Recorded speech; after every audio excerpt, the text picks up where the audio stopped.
ગુજરાતના રાજકારણમાં હવે અવળી ગંગા વહેવાનું શરૂ થયું છે। અત્યાર સુધી કોંગ્રેસના નાના કાર્યકરોથી માંડી મોટા ગજાના નેતા ભાજપમાં જોડાતા હતા, તેને સ્થાને મંગળવારે અમદાવાદમાં એક સાથે 100 થી વધુ ભાજપના યુવા કાર્યકરો કોંગ્રેસમાં જોડાઈ ગયા। મંગળવારે અમદાવાદમાં એક સાથે 100 થી વધુ ભાજપના યુવા કાર્યકરો કોંગ્રેસમાં જોડાયા હતા। કોંગ્રેસમાં જોડાતી વખતે આ વિદ્યાર્થી નેતાઓએ કહ્યું કે ભાજપની સરકાર વર્ષોથી ગુજરાતમાં અને પાછલા 10 વર્ષથી કેન્દ્રમાં છે, પરંતુ યુવાઓના શિક્ષણ અને રોજગાર સહિતના મુદ્દાઓને ઉકેલી શકી નથી। રાહુલ ગાંધીની ન્યાય યાત્રા બાદ તેમની છબીથી આકર્ષાઈને તેઓ કોંગ્રેસમાં જોડાઈ રહ્યા છે, કારણ કે રાહુલ ગાંધી સૌને નફરતને બદલે પ્રેમ કરવાનું શીખવે છે।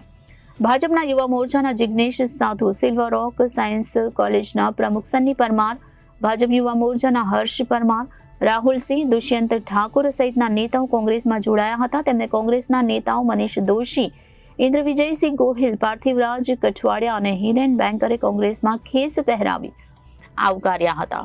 આમ ગુજરાતના રાજકારણમાં હવે અવળી ગંગા વહેવાનું શરૂ થયું છે। અત્યાર સુધી કોંગ્રેસના નાના કાર્યકરોથી માંડી મોટા ગજાના નેતા ભાજપમાં જોડાતા હતા, તેને સ્થાને મંગળવારે અમદાવાદમાં એક સાથે 100 થી વધુ ભાજપના યુવા કાર્યકરો કોંગ્રેસમાં જોડાઈ ગયા।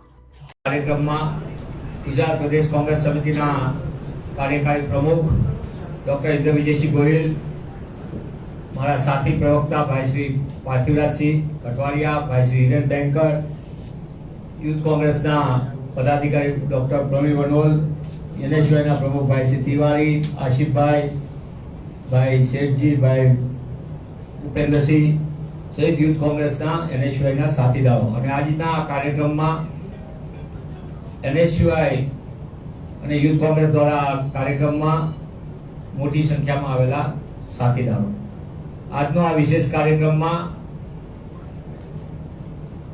યુવા મોરચા ભાજપમાંથી, અખિલ ભારતીય વિદ્યાર્થી પરિષદમાંથી જેઓ જવાબદારી સંભાળતા હતા તેવા આગેવાનો, પદાધિકારીઓ, આજ રોજ એમને વાસ્તવિકતા ખબર પડી, યુવા સાથી છે, તેમને સાચી સ્થિતિ ખબર પડી કે કઈ રીતે એમનો ઉપયોગ કરવામાં આવે છે, તેવા સંજોગોમાં તેઓ આજરોજ ગુજરાત પ્રદેશ કોંગ્રેસ સમિતિના કાર્યકારી પ્રમુખ ડોક્ટર ઇન્દ્ર વિજયસિંહ ગોહિલ સહિતની ટીમની સાથે ઉપસ્થિતિમાં વિધિવત રીતે કોંગ્રેસ પક્ષમાં જોડાશે।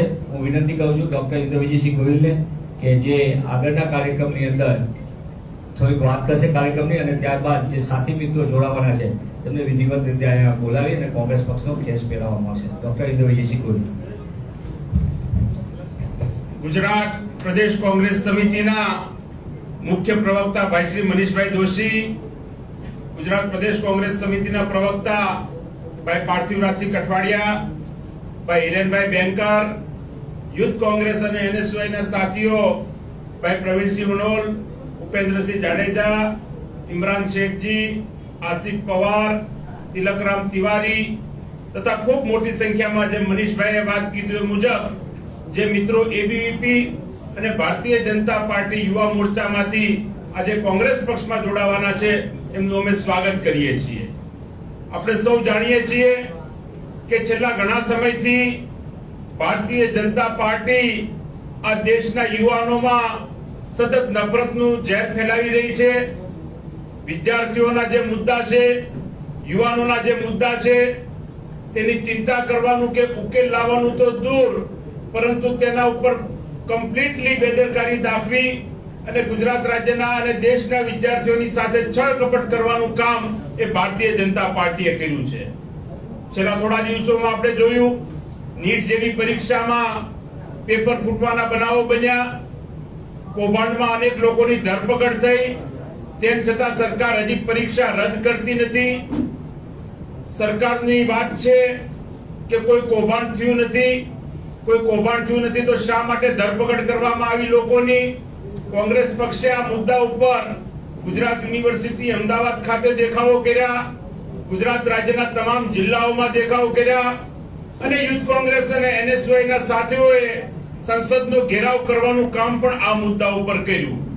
એનએસયુઆઈના અમારા દિલ્હીના સાથીઓએ એનટીઓની ઓફિસમાં જઈને તાળાબંધી પણ કરી અને અમારા નેતા આદરણીય રાહુલ ગાંધીજીએ સંસદમાં પણ આ મુદ્દો ઉઠાવ્યો।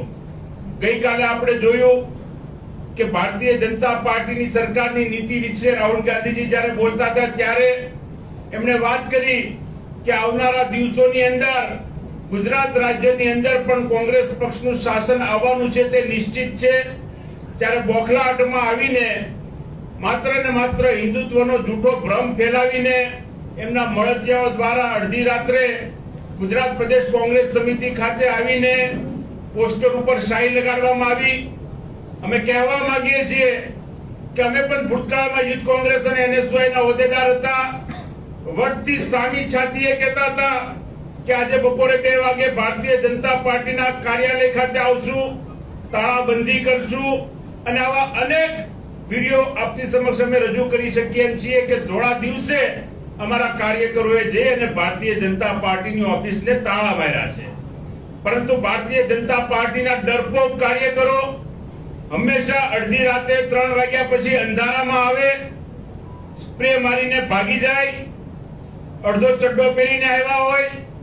આ કાર્યકરોને પણ અમારી ચેલેન્જ છે કે તાકાત હોય તો સામી છાતી આવો, અમે તમે કહેશો ત્યાં તમારી સામે ઉભા રહેવા માટે તૈયાર છીએ. સમગ્ર દેશની અંદર ગુજરાતના યુવાનોને, ભારતના યુવાનોને ધર્મના નામે બહેકાવવાનો પ્રયત્ન ભારતીય જનતા પાર્ટીએ કર્યો છે.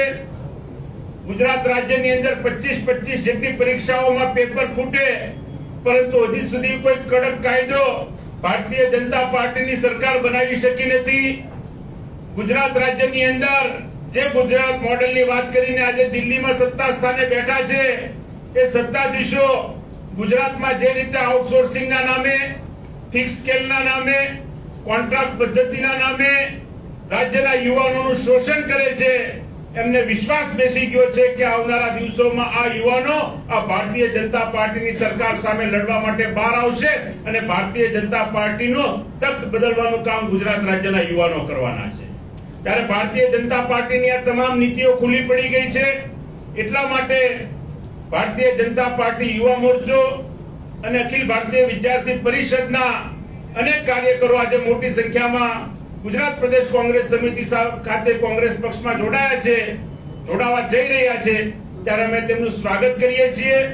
હું પ્રદેશ યુથ કોંગ્રેસના મહામંત્રી ભાઈ પ્રવીણસિંહ વનોલને કહું કે જે મિત્રો આજે યુથ કોંગ્રેસ અને NSY માં કોંગ્રેસ પક્ષમાં જોડાવા જઈ રહ્યા છે, જે મિત્રો રાહુલ ગાંધીજીના હાથ મજબૂત કરવા માટે, દેશમાં એક ભાઈચારાનું વાતાવરણ સ્થપાય એ માટે, સહકારરૂપ થવા માટે આપણે આ પક્ષમાં જોડાઈ રહ્યા છે, તેમનું નામ જાહેર કરે અને કોંગ્રેસ પક્ષમાં કેસ પહેરાવી અને એમનું સ્વાગત કરે. ધન્યવાદ. Bureau report Janadesh news, Ahmedabad.